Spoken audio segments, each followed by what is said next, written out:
Bienvenidos al programa Pido la Palabra del Canal Congreso. Hoy, como siempre, tenemos un invitado y una invitada, en este caso, muy especial. Amelia Cotes Cortés. Ella es vallenata, Sí. abogada de la UIS, especializada y además tiene una maestría en México. Sí. Toda la vida se ha desempeñado como defensora de derechos humanos. Tiene más de 16 años en la administración pública y hoy ejerce un cargo muy importante que es la dirección de la libertad de cultos del Ministerio del Interior de la Presidencia de la República, además. Pero cuéntenos usted qué más nos quiere contar sobre su experiencia y su hoja de vida, doctora Amelia. Bueno, como dijiste, sí, un saludo a todos los televidentes y gracias por la invitación a este maravilloso programa. Sí, soy vallenata, costeña. Más que vallenata, yo me identifico como del Gran Magdalena, de esa Magdalena grande, con mi ascendencia guajira, del Magdalena y del Cesar, pero también con una madre de Honda, Tolima. Entonces soy una mezcla, por eso ese mi cote es tan costeño y ese cortés muy del interior, y es una mezcla tal cual de la diversidad que tenemos aquí en Colombia.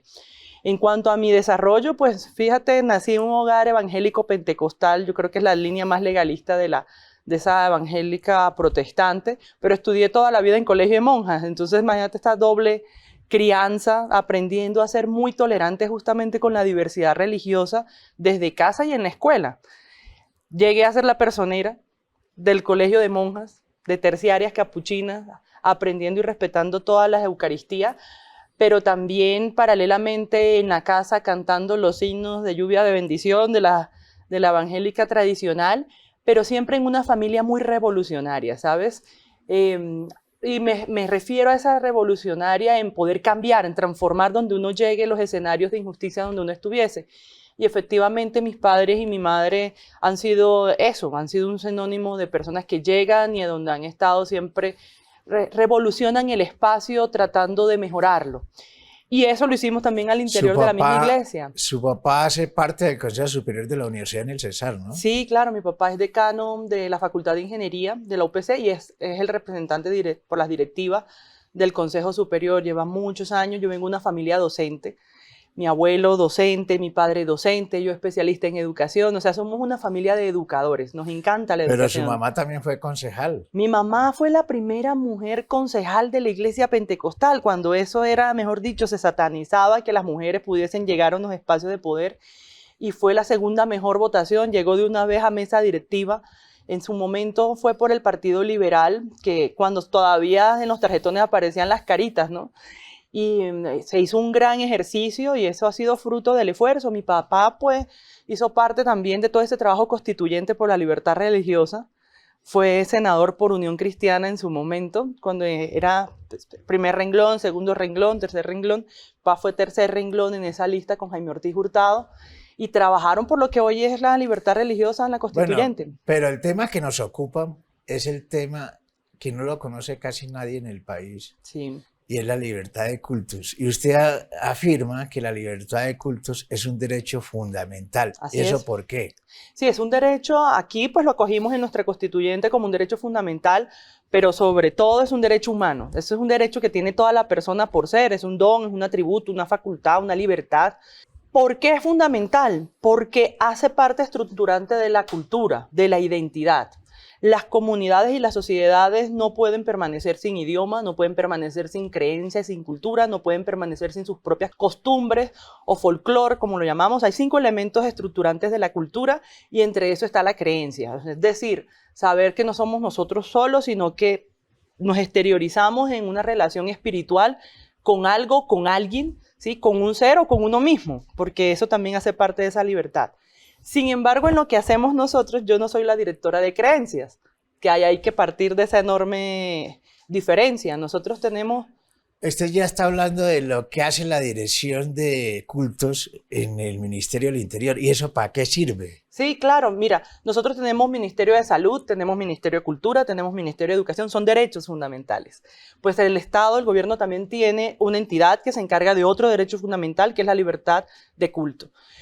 La libertad de culto como la forma en que se exterioriza o se profesa tu creencia. Nosotros no reglamentamos ni trabajamos respecto a las creencias, que hace parte de la libertad de conciencia. Eso es imposible reglamentarlo. Pero sí hay una entidad que lo que procura es garantizar que efectivamente para todo el poder público poder garantizar que las personas puedan profesar libremente esa creencia, que la puedan exteriorizar, que la puedan manifestar, que puedan agruparse en un sentido colectivo y construir religiones y celebrar cultos. Ahora, hay muchas cosas que están permitidas, pero hay actividades que no están permitidas. ¿Cómo cuáles? Por ejemplo, el artículo 5 de la Ley de Libertad Religiosa dice que no se incluye los fenómenos, actividades relacionadas con efectos parapsicológicos, parapsíquicos, el satanismo, el espiritismo, la magia. Hay Eso una no es ley religión. específica sobre el Así tema es. de la libertad de cultos. Así es, desde 1994. Se llama, y es una ley estatutaria además, o sea, es una ley cumbre. No es cualquier ley. Ley 133 de 1994, que reglamenta el artículo 19, que es la libertad de culto. Entonces eso dice qué derechos tiene usted como ciudadano, como persona, en materia de libertad religiosa, de recibir asistencia espiritual, hasta en las rutas de atención médica, pero también los derechos que tienen las entidades religiosas, ¿no? Que también hay unos derechos como entidad, como asociaciones que se agrupan para un fin espiritual, y eso lo hemos llamado entidad religiosa, lo que comúnmente la gente llama iglesias, pero no todas son iglesias. Iglesias, es decir, si yo me convierto como pastor y monto en un garaje una libertad de cultos, voy a su oficina y pido un permiso. ¿Qué hago? Así es. Mira, la única entidad que pide personerías jurídicas, que se llaman personerías jurídicas especiales, a una entidad que se quiere formalizar con fines espirituales, como una iglesia, como el caso que me pones, es la Dirección de Asuntos Religiosos del Ministerio del Interior. Es decir, como para que el televidente entienda un poco, es como una cámara de comercio, pero de los temas que tienen que ver con fines espirituales y religiosos o eclesiásticos.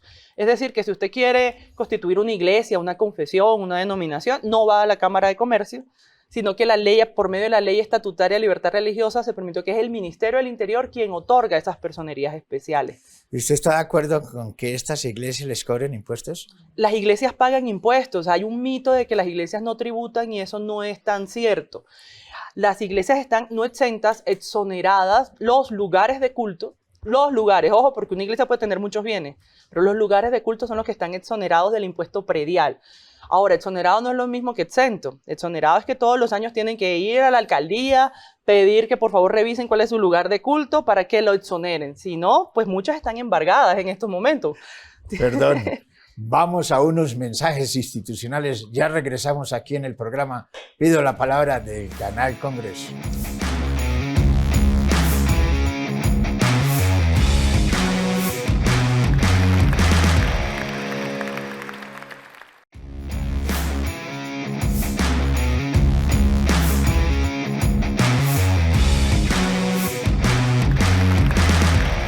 Regresamos al programa Pido la palabra del Canal Congreso. Doctora Amelia, ¿qué es lo que están haciendo realmente ustedes ahí en esa dirección del Ministerio del Interior sobre la libertad de cultos? Sí, nosotros no nos quedamos solamente pidiendo personerías jurídicas, que por cierto ya son 10.500.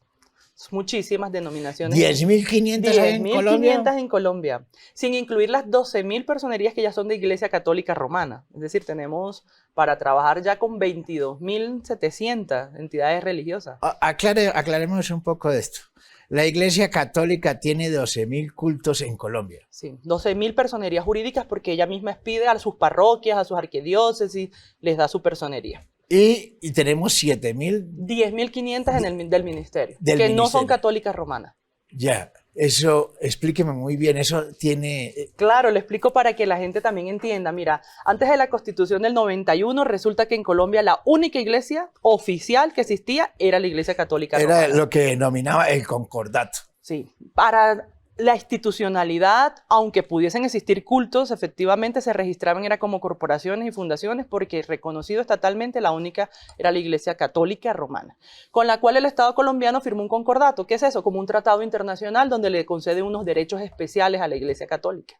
Cuando nace la Ley de Libertad Religiosa, eso lo ganan las demás iglesias, es decir, hay unos derechos a la igualdad, tenemos derechos a que se nos reconozca también como iglesia, somos un culto y podemos ser reconocidos, y entonces el ministerio Pero entonces tiene... expliquémosle bien a los colombianos. Esto viene a partir de la Constituyente de 1991, porque es. antes existía el concordato, y el concordato era Así simple y llanamente cogobernar la Iglesia Católica con el Así Estado. es más, era un vínculo iglesia-estado en relación a que, pues, si tú ibas a todas partes, la iglesia oficial y no había otra denominación igual y la única que tenía tratamientos especiales como iglesia era, de lo demás no era reconocido, no O sea tenían que derechos. a raíz de la constituyente en 91 se abrió esta posibilidad de la libertad de culto. Así es, y no solamente la libertad, sino la igualdad. La Se igualdad. exige la igualdad, que todavía estamos trabajando en que esa igualdad sea material, porque obviamente no hay tal Y hubo la ley igualdad. 133, que es una ley estatutaria que reglamenta todo lo que tiene que ver con el tema ¿Y qué religioso. dice? Lo único que son diferentes las demás iglesias respecto a la católica es en la expedición, pues legalmente, en la expedición de que la iglesia católica, como es un estado también, entonces ella puede otorgar la personería jurídica a sus propias entidades. Ya. Es la única diferencia. De resto, en materia de política pública y todo, se acogen igual a todas las demás denominaciones y confesiones religiosas que hay en el país y el tratamiento es igual y tenemos una muy buena relación con la iglesia católica, respetando obviamente su historicidad también, que la tiene, y sus grandes aprendizajes, pero siempre haciendo ver que aquí se trata el Estado tiene que tratar de manera Pero igualitaria. aclarémosle un poco esto a los colombianos. La Iglesia Católica desde el siglo V hasta el siglo XV prácticamente dominó todo el mundo Así occidental. es, y todavía por eso vemos que la mayoría de las capellanías que existen en las instituciones son todavía lideradas es por la Iglesia Católica, no por otras religiones, porque llevaron muchos años, imagínate toda la vida. 10 siglos. Sí, la Iglesia Católica era la que manejaba la educación, los impuestos, la política, todo. Eso fue un triunfo de la Constitución del 91. Y lo sé y lo escucho por mis padres, que les tocaba hacer cultos en los patios escondidos porque los apedreaban, porque eso no era iglesia. La única iglesia era la Santa Iglesia Católica, como efectivamente así lo siguen reconociendo sus feligresías, pero en la relación con el Estado los temas cambiaron. Y de esas 10.500 personerías jurídicas que hay en Colombia, ¿cuáles son las más reconocidas? Porque hay unas que se destacan más que otras. Puede ser de pronto por el número de feligresía, pero de esas 10.500 hay de todas las religiones. Yo no trato solamente con cristianos. Aquí tenemos musulmanes y musulmanes en las diferentes vertientes. Tenemos judíos de las diferentes vertientes. Tenemos hindúes, Hare Krishnas, tenemos brahmas, tenemos cienciología, tenemos, o sea, todas las religiones posibles siempre y cuando encajen dentro de esa definición y que no tengan una actividad relacionada con lo que comentaba el artículo 5, que son lo que no se incluye. De resto, todo pueden otorgarse personerías jurídicas. Obviamente, la gran mayoría son de iglesias cristianas.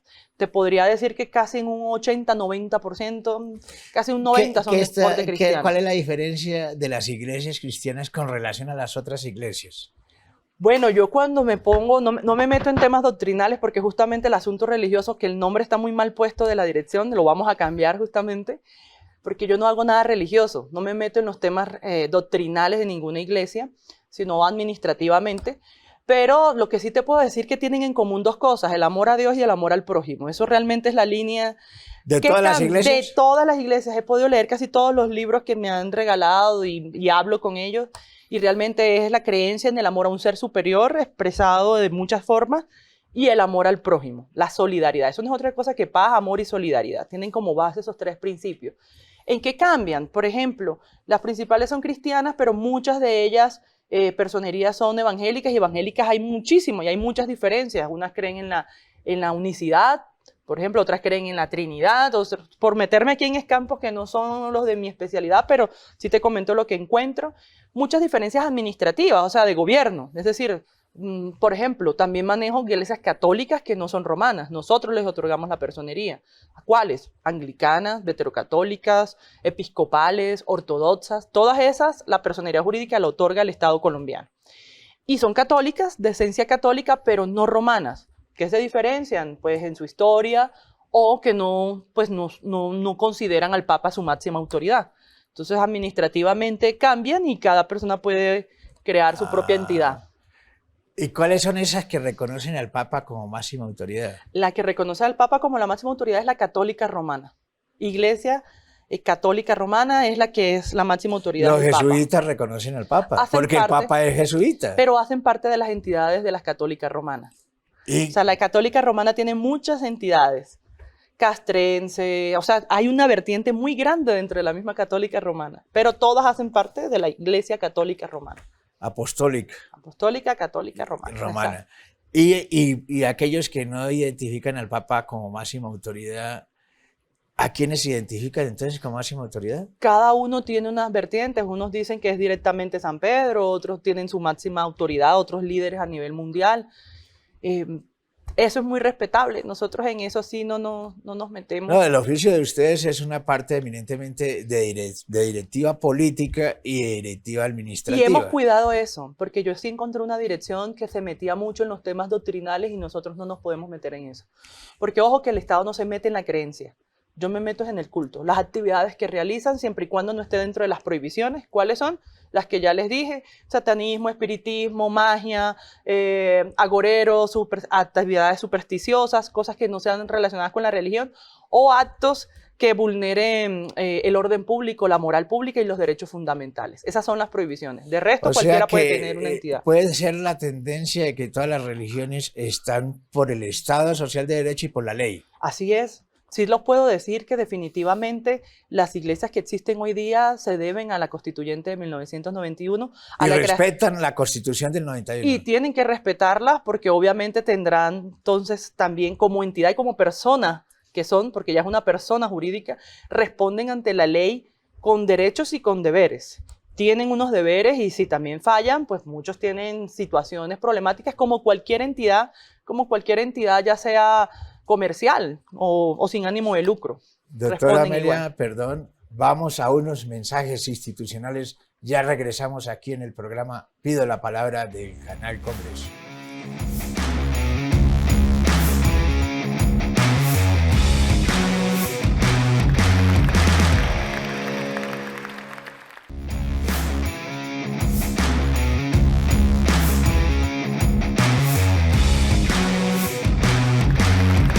Regresamos al programa Pido la Palabra del Canal Congreso. Doctora Amelia, en el mundo, no solamente en Colombia, sino en el mundo, cada vez el poder político de las iglesias crece.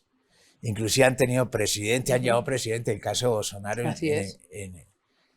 en el Brasil.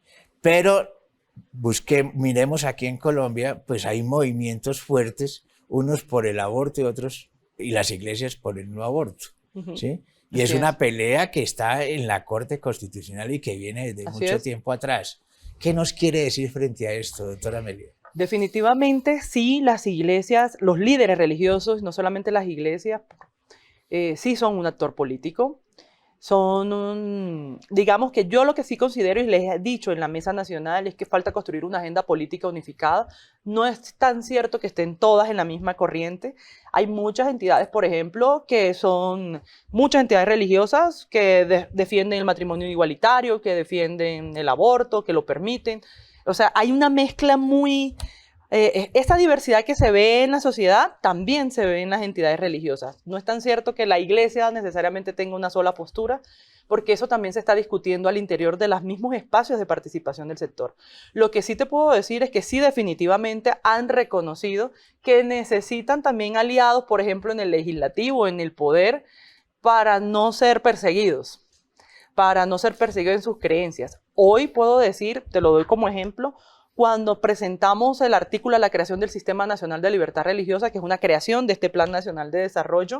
¿Está en el Plan Nacional de Desarrollo? Sí, quedó en el artículo 312 de lo que hoy es la Ley 2294 de 2023, o sea, el Plan Nacional de Desarrollo. ¿En qué consiste? El Sistema Nacional lo que busca es ya volver obligatorio lo que antes venía siendo una voluntariedad, pero que siempre ha sido obligatorio, y es que todas las entidades territoriales y todo el poder público que tiene competencia desde la formulación hasta la ejecución en la garantía de la libertad religiosa, tiene que venir a rendir cuentas y decir qué van a hacer año a año.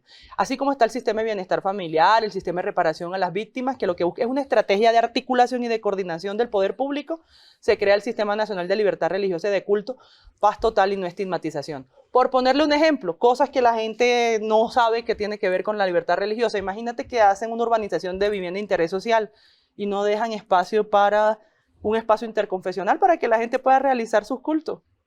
obviamente se vulnera el derecho a la libertad religiosa ahí, o los caseríos que quedan muy lejos y no tienen vías para poder acceder 3, 4 horas, se está vulnerando un derecho fundamental. O cuando el paciente necesita, no, yo no quiero solamente que me vea el psicólogo en la clínica, necesito ver a mi pastor, a mi sheif, a mi imán, a mi rabino, y no se le permite, es una vulneración a la libertad religiosa y de culto. Todo Pero eso eso hace parte de la esencia del Estado en el territorio colombiano. pero no se viene ejecutando. Vamos a ver que hay una vulneración gravísima Por de eso la es como libertad religiosa. no hay vías en el campo. Así es.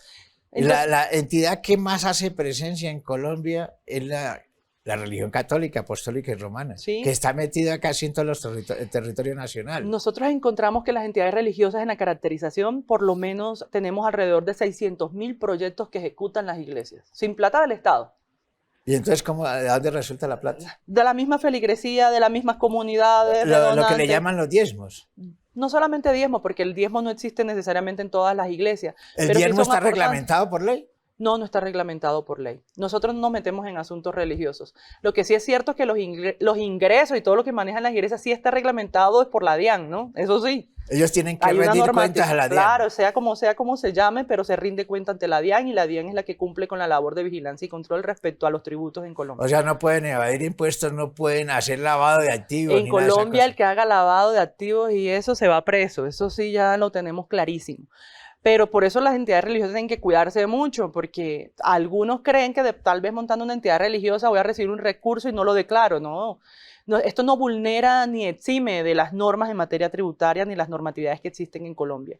Nosotros hicimos realidad el sistema justamente para que cada entidad empiece a cumplir con lo que debe cumplir. Obviamente garantizando los derechos a las entidades religiosas que lo tienen, desde la ley estatutaria, unos derechos, y la ciudadanía, sobre todo.